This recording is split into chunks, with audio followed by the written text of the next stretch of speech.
Everyone, welcome to our channel hello pharmacist. इस video में हम बात करेंगे, बहुत दिनों से स्टूडेंट्स के कमेंट्स आ रहे थे, वो भी ज्वाइन स्टूडेंट पर। तो फिर मैं थोड़ा सा बिजी हो गई थी, कुछ मम्मी की तबीयत नहीं सही थी और इस समय दीदी अपने ससुराल में, आपको पता ही होगा, मैंने कम्युनिटी पेस्ट किया था। वीडियो नहीं देखा तो देखो भाई, ब्लॉगिंग वाली वीडियोस बनाती हैं, आप लोग के कमेंट्स आते हैं ना।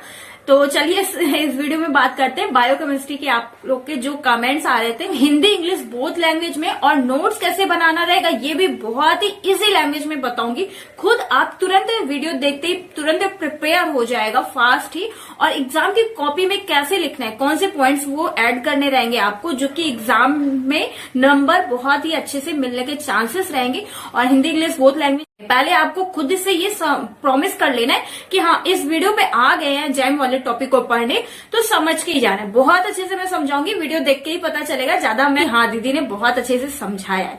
तो चलिए स्टार्ट करते without any wasting your time. और वीडियो अच्छा लगे तो प्लीज गाइस थम्स अप जरूर कर देना, क्योंकि ये कोई फनी वीडियो नहीं है कि सभी लोग देखेंगे। ओनली फार्मासिस्ट या जो भी स्टूडेंट को एंजाइम वाला टॉपिक पढ़ना रहेगा सिर्फ वही देखेंगे, ठीक है। तो लाइक जरूर कर देना, विदाउट रहने तुरंत comment now, without any hesitation. Channel पे नए हो तो सब्सक्राइब नाउ, फार्मासिस्ट हो भाई, हेल्प करो। तो चलिए स्टार्ट करते हैं। एंजाइम की डेफिनेशन को समझने से पहले ही आप ये जानिए कि जो एंजाइम होता है ना, किसी भी वर्क को फास्ट कराने के लिए, देखिए हमारे बॉडी में बहुत सारी एक्टिविटीज़ होती रहती हैं, तो उस एक्टिविटी को फास्ट करने के लिए एंजाइम को ऐड कर दिया जाता है। तो जो वो एक्टिविटीज़ होती रहती हैं उनकी जो रेट होती है ना, वो बहुत ज़्यादा इंक्रीज हो जाती है और वो टाइम पर होती। तो देखिए एंजाइम की डेफिनेशन यहाँ पे हिंदी इंग्लिश बोथ लैंग्वेज में रहेगा, तो किसी भी स्टूडेंट को ये प्रॉब्लम नहीं होगी कि दीदी मुझे इंग्लिश में चाहिए हिंदी में चाहिए, ठीक है। तो इंग्लिश वाले इंग्लिश में लिख लेंगे डेफिनेशन, हिंदी वाले हिंदी में। तो देखिए enzyme that increase the rate of any chemical reaction without any changes. क्या होता है, एंजाइम को जब, यहाँ पे ग्राफ से समझिए, एंजाइम को जब ऐड किया जाता है तो उसमें जो मैंने बताया कि बिना कोई केमिकल चेंजेस, बिना कोई रिएक्शन किए वो जो वर्क हो रहा है उसे फास्ट कर देता है, ठीक है। जो विदाउट एंजाइम वाला है वर्क, वो देखिए धीरे धीरे हो रहा है। अब जब इनमें एंजाइम को कर दिया जाता है ऐड, तो वो कितनी फास्ट हो रहा है, विद एंजाइम और विदाउट एंजाइम कितना देर में हो रहा है, धीरे धीरे धीरे धीरे। उसका रेट ऑफ जो वर्क है वो बहुत ही बड़ा है। और जिसमें एंजाइम को ऐड कर दिया जाता है उसका कितना फास्ट है, फटाक से इधर से छलांग लगा दिया, ठीक है। तो ऐसे ही समझना है आपको। यहाँ पे ये ग्राफ है और हिंदी वाले स्टूडेंट्स के लिए डेफिनेशन ये है कि एंजाइम जो किसी भी रासायनिक अभिक्रिया की दर को बढ़ा देता है बिना कोई परिवर्तन किए, उसे एंजाइम कहते हैं, ठीक है। डेफिनेशन आई होप आपको अच्छे से समझ में आ गया होगा और बहुत ही ज़्यादा इजी है। जो मैंने आपको बताया ना, इतने आसान तरीके से कि कोई भी हमारी बॉडी में वर्क हो रहा है तो उसमें एंजाइम ऐड कर देंगे तो वो बहुत ही जल्दी से हो जाएगा। बस यही है, इतना समझ लोगे तो आपको डेफिनेशन हमेशा के लिए याद ही हो जाएगी, रटने की ज़रूरत नहीं पड़ेगी। अब चलिए नेक्स्ट देखते हैं। और हाँ, अपनी एग्जाम वाली कॉपी में ये ग्राफ वगैरह बना दीजिएगा, तो फिर नंबर अच्छे मिलने के चांसेस रहेंगे, ठीक है। यहाँ पे एंजाइम रिड्यूस लिखा रहेगा और ये सेप्लाइड वाला, ऐसे ही एक एरो बनाना है आपको। फिर यहाँ पे विद एंजाइम और विदाउट एंजाइम का वर्क ऐसे शो हो रहा है, ठीक है, बस ध्यान देना है। और यहाँ पे glucose H2 plus CO2 plus O2 लिखा हुआ है, सॉरी। तो इतना आपको ग्राफ बना दोगे तो अच्छे से नंबर मिलने के चांसेस वगैरह रहेंगे डेफिनेशन लिखने के बाद। अब देखते हैं नेक्स्ट पेज में आपको क्लासिफिकेशन कैसे लिखना रहेगा। और हाँ, 1 नंबर में अगर आपसे डेफिनेशन पूछी जाएगी तो सिर्फ आपको यही डेफिनेशन ही लिखना रहेगा, ओके। अब हम लोग ने ये तो समझ लिया कि हमारी बॉडी में एंजाइम वर्क करता है और कैसे करता है। अब यहाँ पे देखेंगे कैसे कैसे करता है, मतलब किन एंजाइम से, किन केमिकल रिएक्शन से कैसे मिलता है, ठीक है। सब कुछ यहाँ पे देखेंगे। फर्स्ट पॉइंट में लिखा हुआ है enzyme are synthesis by living cells. Enzyme जो होता है वो सिंथेसाइज्ड होता है लिविंग सेल्स में। एंजाइम जीवित कोशिकाओं के द्वारा बनता है, ठीक है। यहाँ पे आपने समझा कि एंजाइम कैसे बनता है, जीवित कोशिकाओं के द्वारा बनाए जाते हैं। सेकंड पॉइंट है enzyme are protein in nature. Enzyme जो होते हैं वो प्रोटीन नेचर के, प्रोटीन प्रकृति के होते हैं। देखिए फार्मेसी वाले स्टूडेंट ध्यान देना कि अगर आपको हिंदी में लिख रहे हो तो फिर आपको जो जो वर्ड जैसे कि एंजाइम हो गया है ना, ये सब वर्ड आपको हिंदी वाली ये जो लाइन है उसमें ऐड कर देना है। तो फिर वो नहीं फीलिंग आ रही कि टीचर आपकी कॉपी चेक कर रहा है तो पूरा हिंदी में ही लिख दिया, कहेगा कि लग रहा है स्टूडेंट को इंग्लिश आती नहीं। तो आपको हिंदी के बीच बीच में थोड़े थोड़े वर्ड्स जो स्पेलिंग्स होती है ना उनको ऐड कर देना। जैसे कि एंजाइम प्रोटीन का इनहिबिटर है, प्रकृति का होता है, ठीक है। नेक्स्ट यहाँ पे देखिए नोट लिखा हुआ है, मोस्ट इंपॉर्टेंट पॉइंट है यहाँ पे क्या लिखा हुआ है, राइबोसोम इन। यहाँ पे आपको बताया गया था कि एंजाइम्स जो होते हैं वो प्रोटीन नेचर के होते हैं, लेकिन यहाँ पे कुछ नोट इंपॉर्टेंट दिया गया है कि जो राइबोसोम एंजाइम होता है वो प्रोटीन नेचर का नहीं होता है। बस ये आपको याद रखना है कि जो ये शॉर्ट क्वेश्चन में अगर आपसे पूछा जाएगा तो आपको क्लिक करना रहेगा इस पे, ribosome is not protein nature, okay. और सभी एंजाइम्स क्या होते हैं वो प्रोटीन नेचर के होते हैं। ऑल एंजाइम आर स्पेसिफिक, तो अलग अलग क्रिया के लिए अलग अलग एंजाइम्स होते हैं, ठीक है। एंजाइम आर थर्मो लेवल, तो फिर क्या है यहाँ पे कि एंजाइम का जो एक नियमन तापमान होता है, जो वर्क टेम्परेचर होता है, टेम्परेचर पर ही वर्क करता है, उसका एक टेम्परेचर होता है कि हाँ इतना टेम्परेचर पे ही वर्क करेगा, ठीक है। तो यहाँ पे आपने समझा कि एंजाइम का क्या क्या कैसे वर्क होता है, समझ में आ गया होगा, बहुत इजी लैंग्वेज में लिखा गया है। और जो स्टूडेंट को लग रहा है कि हाँ मुझे नोट्स चाहिए तो आप लोग स्क्रीनशॉट लेके खुद पीडीएफ अपने फ़ोन पे बना सकते हो, क्योंकि मेरे फ़ोन में ज़्यादा स्टोरेज नहीं है, इस वजह से मैं आपको पीडीएफ नहीं सेंड करती हूँ। लेकिन आपको मैं बता रही हूँ कि अगर आप पीडीएफ बनाना चाहते हो तो ऐसे स्क्रीनशॉट लेके खुद से पीडीएफ अपने फ़ोन में स्टोर कर सकते हो। देन नेक्स्ट पेज पे चलते हैं। अब हम लोग यहाँ पे समझेंगे classification of enzyme, most important है कि अगर क्लासिफिकेशंस पूछे जाएंगे वो फार्मेसी में तो बहुत ही पूछा जाता है। अकॉर्डिंग टू IUB मतलब कि international union of biochemistry, biochemistry subject है ना, तो IUB का फुल फॉर्म भी आपको पता होना चाहिए कि according to IUB international union of biochemistry enzyme are classified into 6 types, okay. IUB की तरफ से 6 पार्ट में एंजाइम को डिवाइड किया गया है।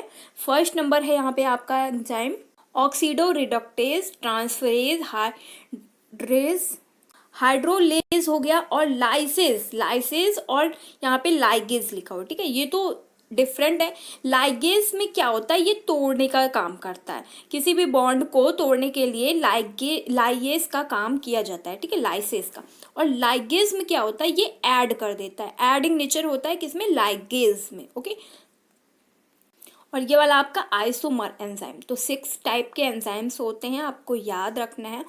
Oxido reductase, transferase and hydrolase and lysis, isomer and ligase, ठीक है। तो लाइगेज और लाइगेज में आपको याद रखना है ये तोड़ने का काम करेगा और ये जोड़ने का काम करेगा।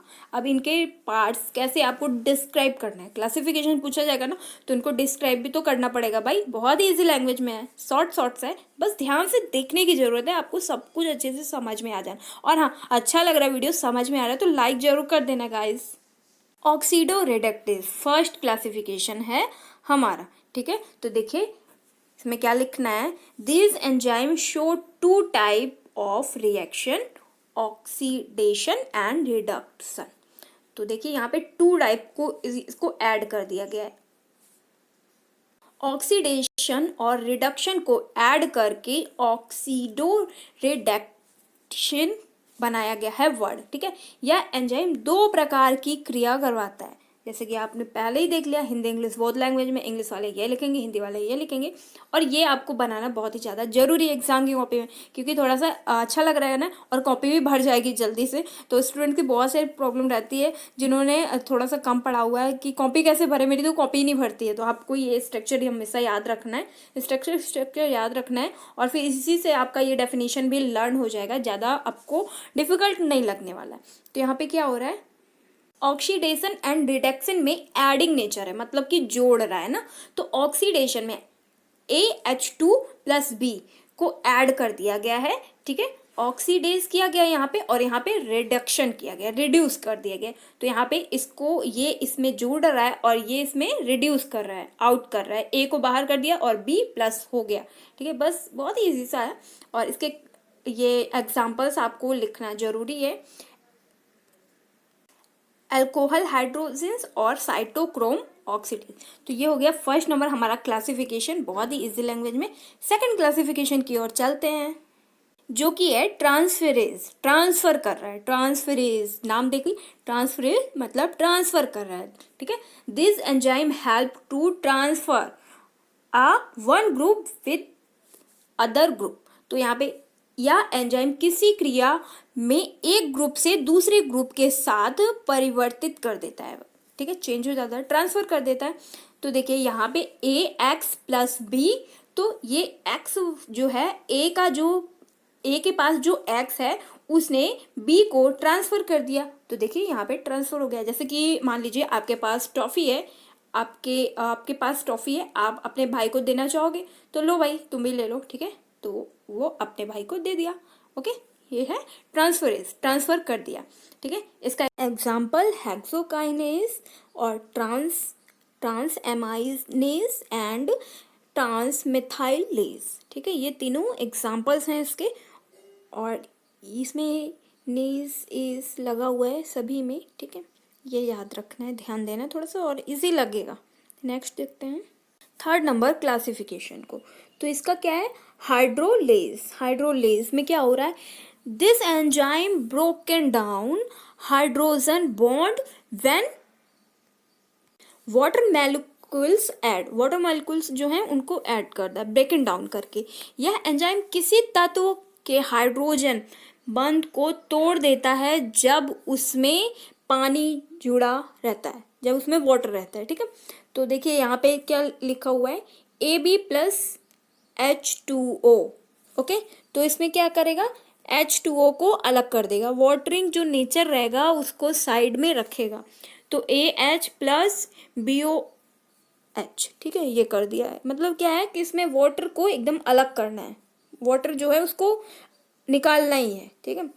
इसमें वाटरिंग वाला कोई नेचर नहीं आना चाहिए। इसके एग्जांपल्स हैं लाइपेज, पेप्सिन, और नीचे है एक मिनट यूरियाज, ठीक है। तो ये इसके एग्जांपल्स हैं, और नेक्स्ट पेज पे चलते हैं। ये तो हो गया हमारा थर्ड नंबर क्लासिफिकेशन। लाइसेज क्लासिफिकेशन को देखते हैं। देखिए इसके बारे में तो हमने आपको पहले ही बताया था, ये क्या करता है, जो तोड़ने का काम करता है, ठीक है। This enzyme broken a bond by other mechanism, जो अदर मैकेनिज्म होते हैं जो भी हो रहा है उनको ब्रेक करने का टाइम करता है, ठीक है, अलग करने का टाइम वर्क करता है। या एंजाइम किसी दूसरी प्रक्रिया के द्वारा किसी तत्व को बांध देते हैं, ठीक है, बंद कर देते हैं, तत्व को बंद कर देते हैं। तो यहाँ पे जो भी प्रोसेस है उसको कैसे समझना है, जैसे ये दो कंपाउंड दिए गए हैं AB और AX, तो इसमें क्या है, ब्रेक करना है, पूरा इसको ब्रेक करना है। तो इसको ब्रेक कैसे करेंगे, हमारे पास तो दो ही है ना, तो एक इधर पे आ जाएगा और एक इधर पे आ जाएगा, ठीक है, एक्सचेंज दोनों हो जाएंगे। तो यहाँ पे x वाला A के पास आ जाएगा और Y B के पास, ठीक है। तो ऐसे एक्सचेंज हो गया, तो ब्रेक कर दिया गया। ये जो कंपाउंड है उसे ब्रेक करके ऐसे ही ब्रेक करेंगे ना, क्योंकि हमारे पास दो ही एलिमेंट। तो आपको बस थोड़ा सा ही ये ध्यान में रखना है कि आपको ये AB लिखना है और प्लस XY लिखना है। यही पूरा अपने जो क्लासिफिकेशन है ना उसमें है, ठीक है। इनके एग्जाम्पल में एल्डोलेज एंड फ्यूरेमेज दिया गया है, फ्यूरेमेज, ठीक है। ये दो एग्जाम्पल्स दिए गए हैं, एल्डोलेज और फ्यूरेमेज। अब आया है फिफ्थ नंबर क्लासिफिकेशन, जो आइसोमर्स है। आइसोमर्स जो है इनमें these enzyme change the functional group of any components. इसमें जो ग्रुप होता है ना जो आइसोमर्स का, वो जो केमिकल कंपाउंड हैं उनको ही पूरा चेंज कर देता है, मतलब कि बदल ही देता है, ठीक है। तो यह एंजाइम किसी भी तत्व का क्रियात्मक समूह को बदल देता है, ठीक है। हिंदी में ये है, इंग्लिश में ये है। तो इसमें एल्डोज और कीटोज दिए गए हैं। तो अगर आइसोमर्स इसमें ऐड किया जाएगा, दोनों हैं ग्लूकोज के फॉर्मूला, ठीक है, दोनों ग्लूकोज के फॉर्मूला हैं, और इसमें आइसोमर्स ऐड किया जाएगा तो चेंज हो जाएगा, ठीक है, ऐसा रिएक्शन आ जाएगा। तो आपको ये याद रखना है। मैं थोड़ा सा क्लियर यहाँ पे दिखा दे रही हूँ आपको, जिससे समझ में आ जाए। और चेंज होके फॉस्फोहेक्सो आइसोमर बन जाएगा, ठीक है। फॉर्मूला सेम ही रहेगा, बट ये जो यहाँ पे दिए गए हैं ना रिएक्शंस, वो चेंज हो जाएंगे, ठीक है। और इन पूरे क्लासिफिकेशन में सबसे अगर आपको हार्ड लगने वाला रहेगा तो यही थोड़ा सा ज़्यादा लर्न करने वाला रहेगा। और जिसको ग्लूकोज का फॉर्मूला पता है उसके लिए तो कुछ भी नहीं है। नेक्स्ट देखते हैं 6 नंबर क्लासिफिकेशन और लास्ट क्लासिफिकेशन, लाइगेज क्लासिफिकेशन। अब देखिए यहाँ पे गेज, इंगेज है ना, इंगेज मतलब जोड़ना किसी को, तो यहाँ पे लाइगेज लिखा हुआ है, इसे आपको याद रखना है। किसी को भी दो अलग अलग मॉलिक्यूल्स को एक साथ जोड़ने को लाइगेज कहते हैं। These enzyme like to different molecule to each other, ठीक है, ऐड कर देगा उन्हें, लिंक टू, ठीक है। दो एंजाइम अलग अलग मॉलिक्यूल्स को एक साथ जोड़ने के जो होता है, जोड़ते हैं, उसे लाइगेज कहते हैं। यहाँ पे क्या है, A+B दिया गया। A+B आपको ये फॉर्मूला हमेशा याद रखना है, A+B। तो यहाँ पे जोड़ने का काम करना है ना, इंगेज कर रहा है, तो A+B, A भी हो गया ना, बहुत ईजी सा। अब इसका ये जो क्या बोलते हैं एग्जाम्पल्स, ग्लूटामाइन सिंथेसिस और ये एसिटाइल CoA। तो ये ग्लूटामाइन तो ऐड करने का काम करता ही है। तो ये रहा आपका एंजाइम टॉपिक का मोस्ट इम्पॉर्टेंट और बहुत ही इजी से तरीके से नोट्स और PDF बना सकते हो खुद अपने फ़ोन में, ठीक है। हिंदी इंग्लिश बोथ लैंग्वेज में है, किसी भी स्टूडेंट को प्रॉब्लम नहीं होने वाली है। और जो भी डाउट रहना तो बताना। और अगर ऐसे ही अदर टॉपिक्स के जो आपको लग रहा है कि हाँ दीदी मेरे को इस टॉपिक का वीडियो चाहिए, तो तुरंत कमेंट ना।